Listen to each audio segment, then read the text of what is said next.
Bismillahirrahmanirrahim. Assalamualaikum warahmatullahi wabarakatuh. Selamat pagi anak-anak. Hari ini kalian belajar PLH, Pendidikan Lingkungan Hidup. Di bab 1 materinya adalah menerapkan kebersihan, kesehatan, dan keindahan di rumah, di sekolah, dan masyarakat.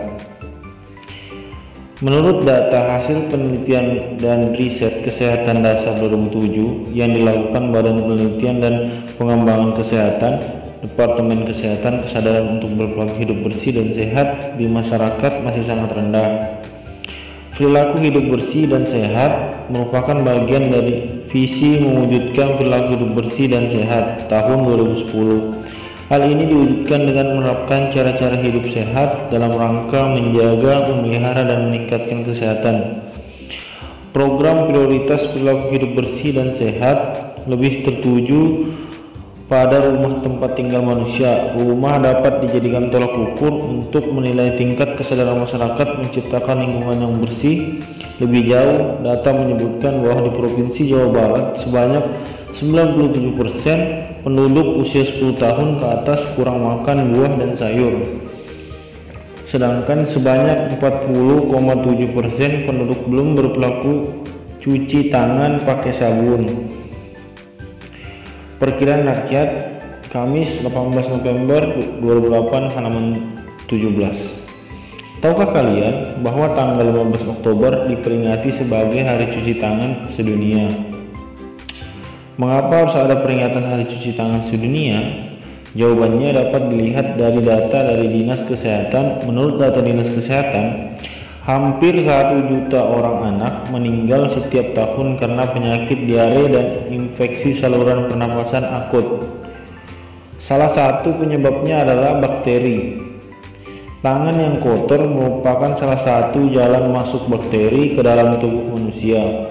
Setiap hari tanpa sadar tangan kita menyentuh benda-benda yang kotor dan tanpa sadar pula menempelkannya pada hidung kita. Bakteri pun masuk melalui hidung. Dampak yang paling parah adalah terjadinya infeksi pada saluran pernapasan. Tangan sering kita gunakan pula sebagai alat untuk memegang makanan yang akan kita makan. Jika tangan kita kotor, maka makanan yang dihantarkan pun bisa kotor. Karena aktivitas tersebut, bakteri dapat masuk ke dalam tubuh manusia. Ketika bakteri masuk ke dalam tubuh manusia, penyakit diare bisa mengancam. Menurut data dari Badan Kesehatan Dunia, diare adalah penyebab nomor 1 kematian balita di seluruh dunia. Di Indonesia, diare menjadi penyakit pembunuh nomor 2 setelah infeksi saluran pernapasan akut. Sementara Badan Perserikatan Bangsa-Bangsa untuk urusan anak-anak memperkirakan setiap 30 detik terjadi kematian satu anak karena diare. Untuk mengatasi hal tersebut, cara yang paling efektif, murah, dan mudah adalah menjaga kebersihan tangan. Menjaga kebersihan tangan berguna untuk mencegah penyakit masuk ke dalam tubuh kita. Menjaga kebersihan tangan dilakukan dengan mencucinya menggunakan sabun. Sabun bisa membunuh bakteri penyebab penyakit.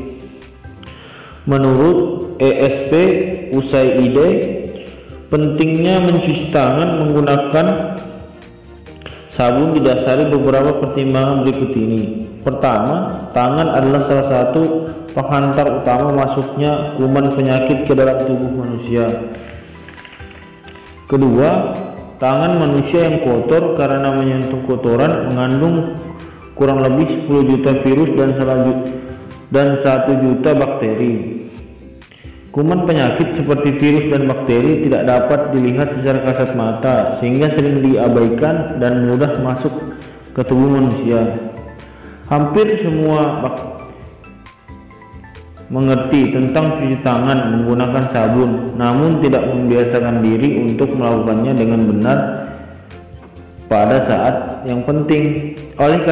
Oleh karena pentingnya hal tersebut, Badan Kesehatan Dunia merasa perlu menetapkan satu hari untuk mengingatkan masyarakat dunia terhadap bahaya bakteri itu. Hal itu diwujudkan dengan menetapkan 1 hari dalam setahun sebagai hari cuci tangan sedunia. Sebagai tindak lanjutnya, digelarkan kampanye hari cuci tangan pakai sabun sedunia kepada masyarakat. Tujuan berbagi kegiatan kampanye ini adalah mengingatkan dan membiasakan masyarakat mencuci tangan pakai sabun. Diharapkan kegiatan kampanye itu bisa menurunkan angka kematian akibat bakteri khususnya pada anak-anak. Kampanye yang dilakukan diharapkan pula dapat memunculkan budaya hidup sehat di masyarakat. Nilai-nilai yang dikampanyekan merupakan upaya manusia untuk senantiasa menjaga dirinya dan berbagi ancaman penyakit. Ada 5 waktu penting untuk melakukan cuci tangan pakai sabun. Pertama, sebelum makan. Kedua, setelah buang air besar. Ketiga, sebelum memegang bayi. Keempat, setelah menceboki bayi. Yang kelima, sebelum menyiapkan makanan. Lalu bagaimanakah mencuci tangan pakai sabun yang benar? Mencuci tangan pakai sabun yang benar dapat dilakukan dengan tahap-tahapan seperti di bawah ini. Pertama, basuh kedua tangan dengan air yang mengalir. 2, gosoklah kedua permukaan tangan dengan sabun seperti orang yang bersalaman. Ketiga, gosok pula sela-sela jari hingga kuku. Keempat, bilas lagi kedua tangan dengan air bersih yang mengalir. Keringkan tangan dengan menggunakan lap yang bersih dan kering. Dapatkah kalian melakukannya seperti langkah-langkah di atas? Jika waktu istirahat tiba, lakukanlah cuci tangan pakai sabun seperti langkah di atas. Mulai hari ini, biasakan cuci tangan pakai sabun. Lalu apa manfaat kalau kita mencuci tangan pakai sabun dengan benar? Mencuci tangan pakai sabun dengan benar diperkirakan dapat mengurangi jumlah orang sakit karena diare 47% dan infeksi saluran pernapasan akut 30%. Dorongan utamanya adalah kesadaran untuk mampu melakukan dan membiasakan pola hidup bersih.